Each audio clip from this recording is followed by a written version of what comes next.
হাসিনাকে ফেলতে হলে একটা গণ আন্দোলনকে গণ অভ্যুত্থানে রূপ দিতে হবে। হাসিনা পতনের স্লোগান তো আর জেনারেল স্টুডেন্টরা উত্থিত করবে না ঢাকা বিশ্ববিদ্যালয়ের হলে থেকে, রাজনৈতিক ছেলেটাকে করতে হবে। জেনারেল স্টুডেন্ট যেন ভয় না পেয়ে তার পাশে থেকে হাসিনাকে স্বৈরাচার বলে। এই আন্দোলন হাসিনা পতন আন্দোলনের রূপ দিতে হইলে এখানে আমাদের পলিটিক্যাল ছেলেমেয়েদেরকে জেনারেলাইজেশন করতে হবে।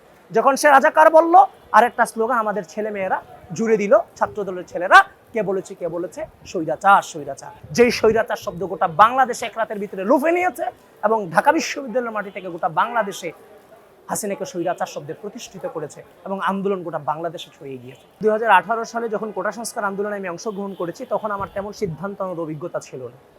2016 সাল থেকে 24 সালের ছাত্র দলের রাজনীতিতে নিজেকে সম্পৃক্ত করা এবং 2018 সালে কোটা সংস্কার আন্দোলনের অভিজ্ঞতার আলোকে আমি আমার জায়গা থেকে 5 জুন রাত থেকেই আমি সিদ্ধান্ত গ্রহণ করছি এই আন্দোলনে আমাদের জুনিয়রদেরকে অংশগ্রহণ করাবো এবং 2018 সালের কোটা সংস্কার আন্দোলনের অভিজ্ঞতার আলোকে সে যদি কোটা শেষ পর্যন্ত মেনে না নেয়, এটাকে সরকার পতন আন্দোলনের রূপ দেওয়ার সুযোগ আছে।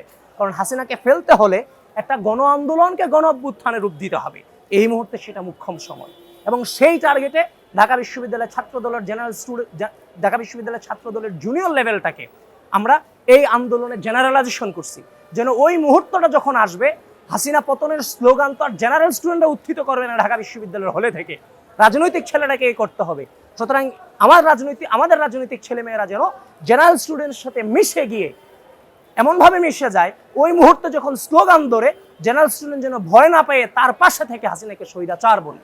যে স্বপ্ন নিয়ে আমি আন্দোলনে দেওয়ান থেকে শিক্ষার্থীদেরকে নিয়ে আমাদের ছাত্র দলের জুনিয়রদেরকে নিয়ে আমরা এই আন্দোলনে অংশগ্রহণ করেছিলাম, সেই স্বপ্ন 14 তারিখ রাতে আমাদের বাস্তবায়ন হয়েছে। আপনার কাছে স্বপ্ন লাগতে পারে, কল্পনা মনে হইতে পারে, কিন্তু এটা একদম 100% বলছি, এটা টোটালটাই আমাদের হৃদয়ের ভাবনা যে এই আন্দোলন হাসিনা পতন আন্দোলনের রূপ দিতে হইলে এখানে আমাদের পলিটিক্যাল ছেলেমেয়েদেরকে জেনারেলাইজেশন করতে হবে। যখন সে রাজাকার বললো, আর একটা স্লোগান আমাদের ছেলেমেয়েরা জুড়ে দিল, ছাত্রদলের ছেলেরা, কে বলেছে স্বৈরাচার স্বৈরাচার। যেই স্বৈরাচার শব্দ গোটা বাংলাদেশে এক রাতের ভিতরে লুফে নিয়েছে এবং ঢাকা বিশ্ববিদ্যালয়ের মাটি থেকে গোটা বাংলাদেশে হাসিনাকে স্বৈরাচার শব্দে প্রতিষ্ঠিত করেছে এবং আন্দোলন গোটা বাংলাদেশে ছড়িয়ে গিয়েছে। সুতরাং এই আন্দোলন ডে 1 থেকে স্টার্টিং টু এন্ডিং, ডে 1 থেকে এই আন্দোলনের পরিকল্পনায় ছিলাম।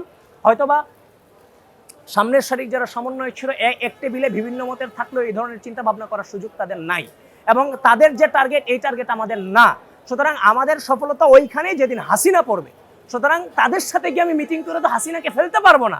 সুতরাং আন্দোলন চলবে, ওই আন্দোলনটাকে ওই দিকে নেওয়ার জন্য, হাসিনা পতনের দিকে নেওয়ার জন্য যেটা যেটা করা দরকার মাঝখানে থেকে আনসিন ওয়েতে সেটা করতে হবে। আমাদের ছাত্রদলের জুনিয়ররা সেটা করছে, 14 তারিখ রাতে সেটা প্রমাণিত হয়েছে। এরপরে তো আন্দোলন এক দফার দিন চলে গেছে।